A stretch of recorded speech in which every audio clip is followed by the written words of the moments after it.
ಅಂಗನವಾಡಿಗೆ ಕಾರ್ಯಕರ್ತರಿಲ್ಲ, ಸಹಾಯಕರಿಲ್ಲದೆ ಬಿಕೋ ಎನ್ನುತ್ತಿರುವ ಅಂಗನವಾಡಿ. ಸ್ವಾಮಿ, ಈ ವಿಡಿಯೋವನ್ನು ಪೂರ್ತಿಯಾಗಿ ವೀಕ್ಷಣೆ ಮಾಡಿ. ಕುಂದುಕೊರತೆಗಳತ್ತ ಸಿಡಿದೆದ್ದ ಮೃತ್ಯುಂಜಯ ಕನ್ನಡ ನ್ಯೂಸ್ ಚಾನಲ್ ವರದಿಯಾಗಿದೆ.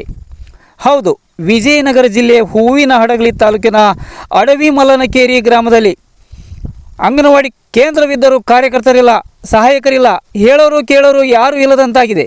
ಇದೇನು ಅಂಗನವಾಡಿಯೋ ಇಲ್ಲವೋ ಮತ್ತೇನೋ ಎಂಬುದು ತಿಳಿಯದಾಗಿದೆ. ಕೆಲವು ಕಡೆಗೆ ಅಂಗನವಾಡಿಗಳಲ್ಲದೆ ಮಕ್ಕಳ ಸಂಖ್ಯೆ ಇರುವುದನ್ನು ಗಮನಿಸಿದ್ದೇವೆ. ಆದರೆ ಇಲ್ಲಿ ತದ್ವಿರುದ್ಧವಾಗಿದೆ. ಅಧಿಕಾರಿಗಳ ನಡೆ ಎತ್ತ ಸಾಗುತ್ತಿದೆ. ಅಂಗನವಾಡಿಗೆ ಬೀಗ ಜಡಿದು ಹೀಗೆ ಕದ ಮುಚ್ಚಿಕೊಂಡು ಹೋದರೆ ಮಕ್ಕಳ ಗತಿಯೇನು? ಸರ್ಕಾರ ಅಂಗನವಾಡಿಯಲ್ಲಿ ಮಾಂಟೆಸರಿ ಕ್ಲಾಸ್ ನಡೆಸಲು ಕೋಟಿ ಕೋಟಿ ಖರ್ಚು ಮಾಡುತ್ತಿದೆ. ಆದರೆ ಇಲ್ಲಿ ಅಂಗನವಾಡಿ ಕಾರ್ಯಕರ್ತರಿಲ್ಲ, ಸಹಾಯಕರಿಲ್ಲ. ಹೇಗೆ ಮಕ್ಕಳನ್ನು ಶಾಲೆಗೆ ಕಳಿಸಬೇಕು? 3 ರಿಂದ 6 ವರ್ಷದೊಳಗಿನ ಮಕ್ಕಳ ಭವಿಷ್ಯವೇನು ಎಂಬುದು ಅಲ್ಲಿನ ಸಾರ್ವಜನಿಕರ ಪ್ರಶ್ನೆಯಾಗಿದೆ. ಬಿಕೋ ಎನ್ನುತ್ತಿರುವ ಅಂಗನವಾಡಿಯನ್ನು ನೋಡಿದರೆ ಮೇಲಾಧಿಕಾರಿಗಳಿಗೆ, ಜನಪ್ರತಿನಿಧಿಗಳಿಗೆ ಗೊತ್ತಾಗುತ್ತದೆ. ಕಟ್ಟಡವಿದೆ, ಸ್ಥಳವಿದೆ, ಪಾಲಕರು ಪೋಷಕರು ಪ್ರೋತ್ಸಾಹ ನೀಡುವವರಿದ್ದಾರೆ. ಅಂಗನವಾಡಿಯ ಮುಂದೆ ಕಸ ಕಡ್ಡಿ ಮುಳ್ಳಿನ ಕಂಟಿ ಬೆಳೆದು ಅಂಗನವಾಡಿಯ ದುಸ್ಥಿತಿ ಕೇಳುವವರಿಲ್ಲದೆ ಪ್ರಜ್ಞಾಹೀನ ಸ್ಥಿತಿ ತಲುಪುವಂತಾಗಿದೆ.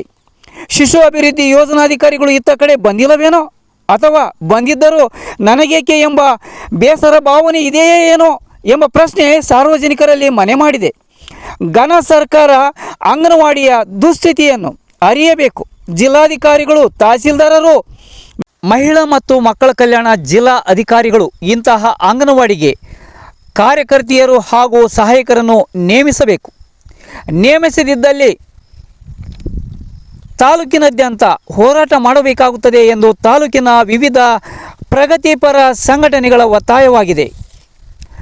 ಅಂಗನವಾಡಿಗೆ ಕಾರ್ಯಕರ್ತರಿಲ್ಲ, ಸಹಾಯಕರಿಲ್ಲ, ಬಿಕೋ ಎನ್ನುತ್ತಿರುವ ಅಂಗನವಾಡಿಯ ಸ್ಥಿತಿಯನ್ನು ಗಮನಿಸಬೇಕು. ಅಧಿಕಾರಿಗಳು, ಜನಪ್ರತಿನಿಧಿಗಳು ಇತ್ತ ಕಡೆ ಗಮನ ಹರಿಸಬೇಕು. ಇದೇನು ಅಂಗನವಾಡಿಯೋ